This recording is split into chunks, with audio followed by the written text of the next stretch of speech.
other news this week, wrapping it up, we have Mike Tomlin, who signs an extension with the Pittsburgh Steelers until 2027. Congratulations to Mike Tomlin, first of all. However, for the Pittsburgh Steelers, I'm not happy going 9-8 or 10-7 every year, and then just getting blown out in the first round every single year. I mean, when was the last time we went to a Super Bowl? 2011. I get you're the winningest coach in NFL history.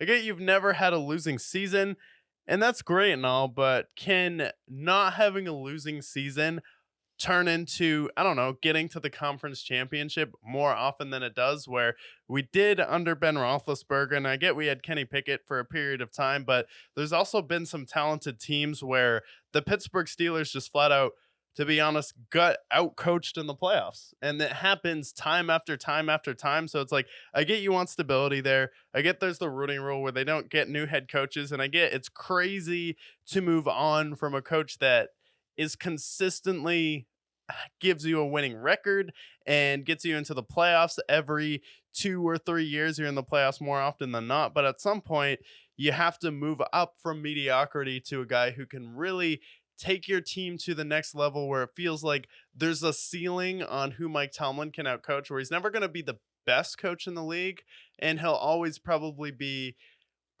number 5 to number 8, but he's never going to be the guy who is going to outcoach a Jim or a John Harbaugh. He's not going to outcoach who was previously there, Bill Belichick. He's not going to outcoach Andy Reid. He got outcoached by Sean McDermott. Probably not going to outcoach Sean McVay or Kyle Shanahan. And some coaches now like Matt LaFleur and Dan Campbell, whose offenses, I don't know, actually look modern, where Mike Tomlin doesn't seem like he knows how to hire an offensive coordinator. No, and I don't feel confident in the Arthur Smith hire either. No, when I saw this, I was just like, really? They had one more year with Mike Tomlin, and it really felt like for a second they were going to change things. He's been the head coach for them for nearly 20 years now. He's the longest tenured head coach.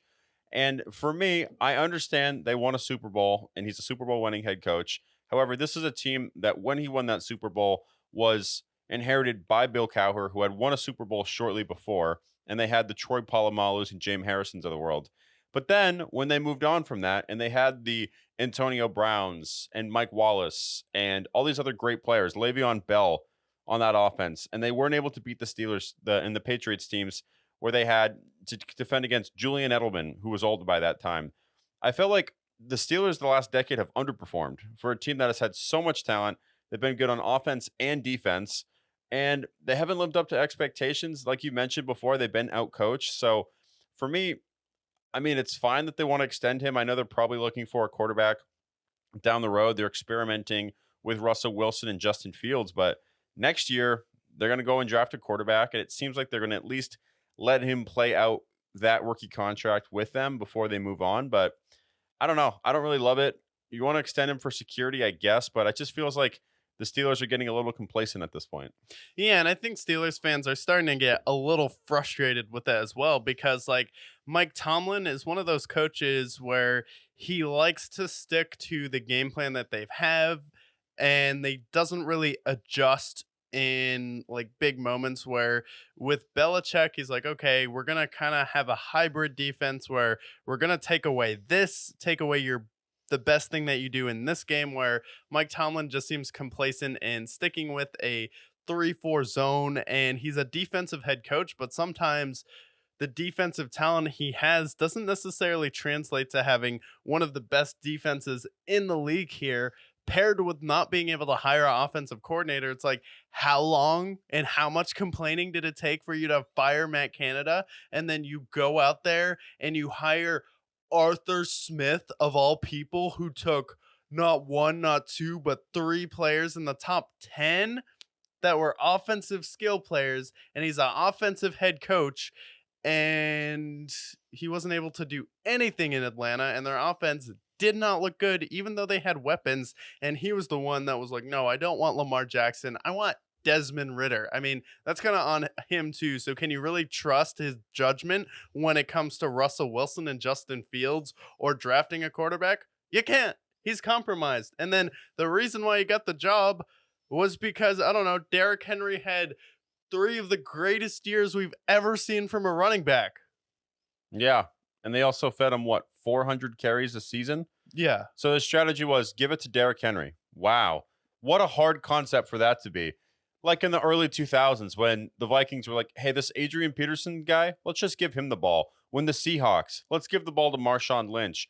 Obviously, that's going to work. The Lions and when they had Barry Sanders, same idea.